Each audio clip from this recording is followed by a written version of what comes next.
کہ اس کمیٹی کے نکلتے ہی اس کی جاب ختم کرا دے گا اور فیملی شروع کر لیں گے۔ کمیٹی نکلتے نکلتے رمیز کا ارادہ تھا کچھ خود بھی جمع کر لیتا اور ابا جی کے چھوڑے ہوئے پلاٹ پر اپنا گھر بنا کر سب ادھر شفٹ ہو جاتے۔ اس طرح ماہانہ کرائے کی مد میں ایک کثیر رقم دینے سے بھی جان چھٹ جاتی۔ بہت حسین خواب دکھائے تھے رمیز نے فاریہ کو، مگر اس کی تکمیل کرتے کرتے فاریہ کی اب ہمت جواب دیتی جا رہی تھی۔ ساری ہمت اماں جی کے تیز جملوں کی نظر ہو جاتی تھی۔ ویسے بھی آج کل گھر میں پریشانی ہی پریشانی تھی۔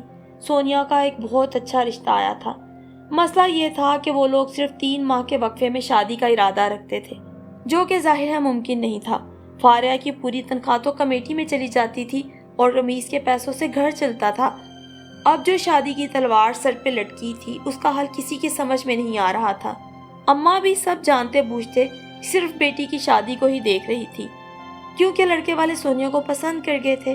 ہر آئے گئے کے سامنے اماں بھی بس یہی قصے لے کر بیٹھ جاتی، بہو کی برائیاں، شادی شدہ بیٹے کا نظریں پھیر لینا، جوان بیٹی کی شادی میں بیٹے کا دلچسپی نہ لینا۔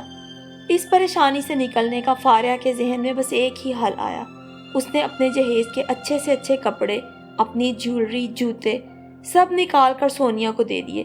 وہ تو دفتر جاتی تھی، ان کپڑوں کو چھو بھی نہیں سکی تھی۔ سونیا نے تو خوشی سے رکھ لیے، مگر اماں بھی بولے بغیر نہ رہ سکی۔ یہ دن بھی دیکھنا تھے، میری بیٹی کے جہیز میں اترن رکھی جائے گی۔ واہ مولا، یہ دن بھی آنے تھے میری زندگی میں۔ فاریہ شرمندگی سے سر جھکائے کمرے سے نکل گئی۔ اب اماں بھی نے رمیز کے لتے لینے شروع کر دیے۔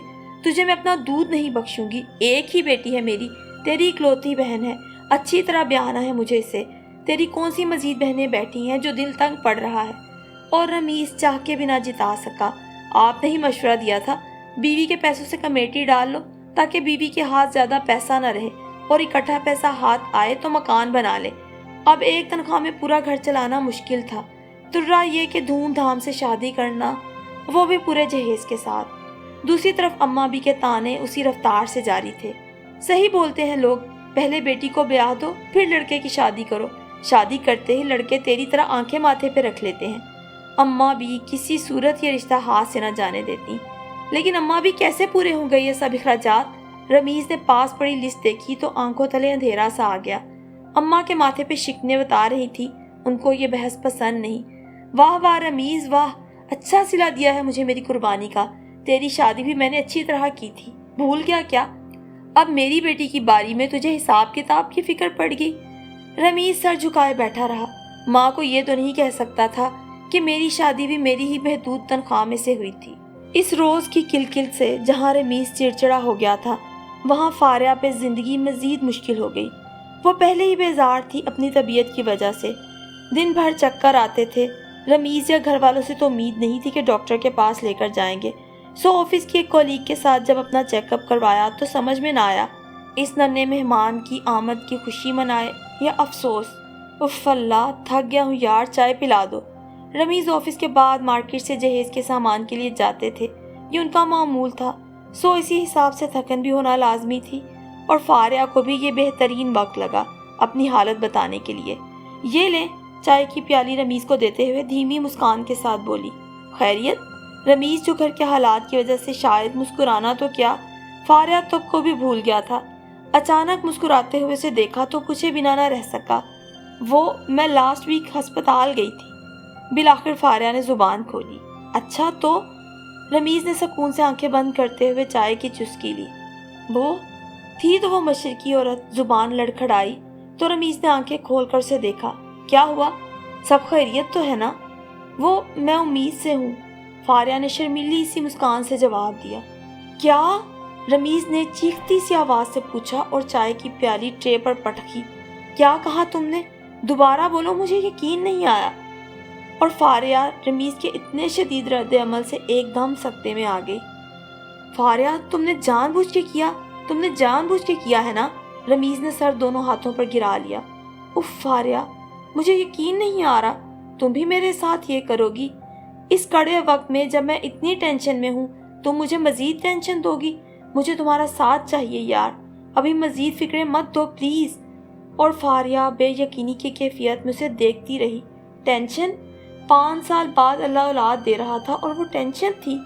فاریہ، خدا کے لیے ختم کرو اس قصے کو ابھی. ہم نے پلان کیا تھا نا, جب تک گھر نہ بن جائے بچہ نہیں پیدا کریں گے, پھر یہ سب. رمیز نے ناگواری سے بات پوری کی اور کمرے سے باہر نکل گیا. پیچھے فاریہ زندہ لاش بنی سوچتی رہی. میں جو 5 سال سے اپنا بنیادی حق چھوڑے ہوئے ہوں وہ کہاں گیا؟ 5 سال سے پوری تنخواہ تمہیں دے رہی ہوں, وہ کس حساب کتاب میں جائے گی؟ تمہاری ماں کی ہر بری بات, ہر طعنہ برداشت کر رہی ہوں. یہ ساتھ دینا نہیں تو کیا ہے؟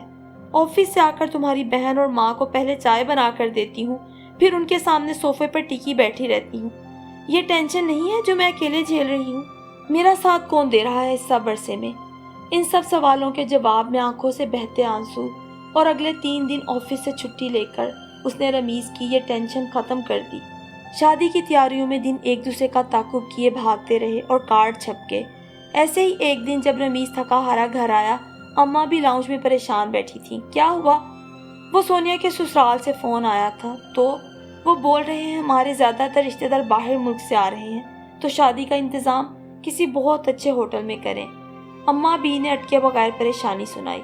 سارا جمع جوڑ تو لگ چکا ہے اماں بی, اپنے سے بڑھ کے خرچ کرنے کے چکر میں رمیز کاٹو تو لہو نہیں والی صورتحال میں کھڑا کا کھڑا رہ گیا. اماں بی, یہ سراسر بلیک میلنگ ہے. ہاں تو کیا کروں بتاؤ تو. اماں بی, آپ کو اندازہ بھی ہے ہوٹل میں بارات کے اخراجات کا؟ اچھا تو کیا رشتے سے منع کر دوں؟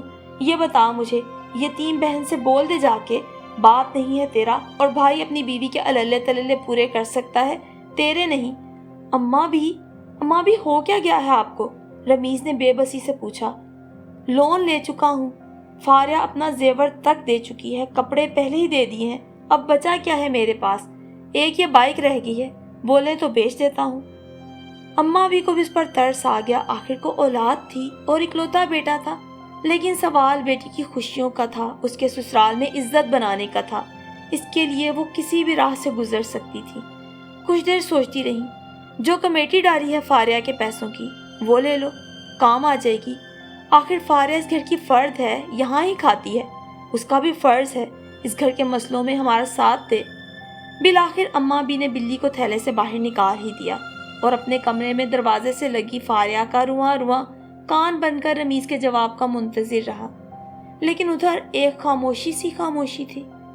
بالآخر مقررہ وقت پر سونیا دلہن بنی. سب کی باتیں سن سن کر مطمئن سے مسکراتی رہی.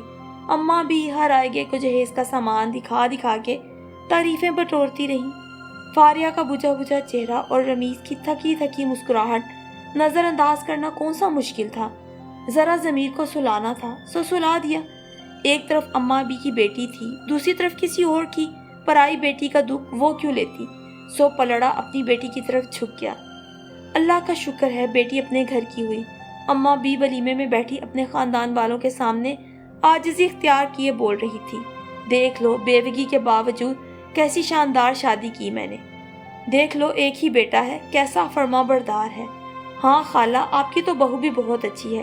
کسی رشتہ دار کو پوری شادی میں پھرکی بنی فاریہ نظر آ ہی گئی. ہاں بھائی, اگر انسان خود اچھا ہونا تو بہویں بھی اچھی ہوتی ہیں. ہم کہاں اس سے کوئی کمی چھوڑتے ہیں, بیٹی سے بڑھ کے اس کا خیال رکھتے ہیں. ہر دن میں ہزاروں کا جوڑا بنوا کے دیا ہے اسے, پھر وہ کیوں نہ اچھی ہو. آخر کو میں نے اسے سونیا سے بڑھ کے رکھا ہوا ہے. ہاں خالہ, یہ تو ہے. ویسے نوکری کرتی ہے نا وہ آپ کی بہو؟ پڑوس کی خالہ جن کی دیوار سے دیوار ملی ہوئی تھی انجان سی بنی ہوئی بولی. اے لو, تو اور کیا, تم تو جانتی ہو زکیہ, پڑوس میں ہی تو ہوتی ہو. کیسے روز صبح جاتی ہے, شام کو اپنی مرضی سے گھر آتی ہے. ایک دمڑی جو کبھی لی ہو میں نے بہو سے, حالانکہ جب سے شادی ہوئی نوکری پہ ہے. مگر نہ بھائی, ہم ایسے تنگ دل نہیں ہیں جو بہو کے پیسے پہ نظر رکھیں. دیکھ لو, بہو نے اپنی نوکری کے پیچھے ایک بچہ تک نہیں پیدا کیا. یہ آ رہی ہے سامنے سے, پوچھ لو جو میں نے کبھی تانا دیا ہو. دونوں میاں بیوی کا معاملہ ہے بھائی.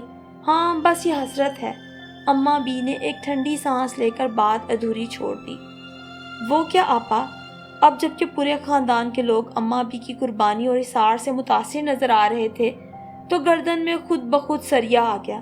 رمیز جو فاریہ کے ساتھ اسٹیج سے بھاری سلامی دے کر اتر رہا تھا اماں بی کو بتانے آ رہا تھا. اماں بی کو اداس سا دیکھ کر پاس ہی بیٹھ گیا. کیا ہوا اماں بی, کوئی کمی رہ گی تو بتائیں. اور پورا خاندان اشش کر اٹھا بیٹے کی فرما برداری پر. ارے نہیں رمیز، کلیجہ ٹھنڈا کر دیا تو نے، جیتا رہ، میری آنکھوں کی ٹھنڈک بڑھا دی تو نے، اللہ خوش رکھے تجھے۔ ارے آپا وہ بات تو پوری کر دیں، کیا حسرت رہ گئی آپ کو؟ اے کلثوم، بس اب حسرت ہے رمیز کی اولاد کو گود میں کھلاؤں، مرنے سے پہلے پوتے پوتی کی شکل دیکھ لوں۔ واہ آپا واہ، کتنا بڑا دل ہے تمہارا، کہاں ملتا ہے ایسا قدردان سسرال اور ایسے کھلے دل کی ساس جو بہو کو نوکری کرنے دے، اس کی تنخواہ پہ نظر بھی نہ رکھے اور اولاد نہ پیدا کرنے پر اسے تانا بھی نہ دے۔ اور قریب ہی بیٹھی ان کی بہو فاریہ، جو کہ پرائی بیٹی تھی، حساب کتاب میں مصروف تھی۔ اب مزید کتنا عرصہ اسے نوکری کرنی پڑے گی؟ سونیا کی شادی کا پورا قرض اترنے میں یا کمیٹی ختم ہونے میں ابھی کتنا مزید وقت لگے گا؟ مزید نوکری کا مطلب تھا ابھی جنت پیروں کے نیچے آنے کا کوئی امکان نہیں۔ آخر کو وہ پرائی بیٹی تھی، اس کی تکلیف کوئی کیوں اٹھاتا، اس کے دکھوں کو کوئی کیسے دیکھ پاتا؟ اور وہ بھی اماں بی کو تو صرف نظر آ رہی تھی اپنی بیٹی، اپنی سونیا۔ سونیا کی اس شادی میں فاریہ نے کیا کیا کھویا، بھلا وہ کیسے دیکھ سکتی تھی؟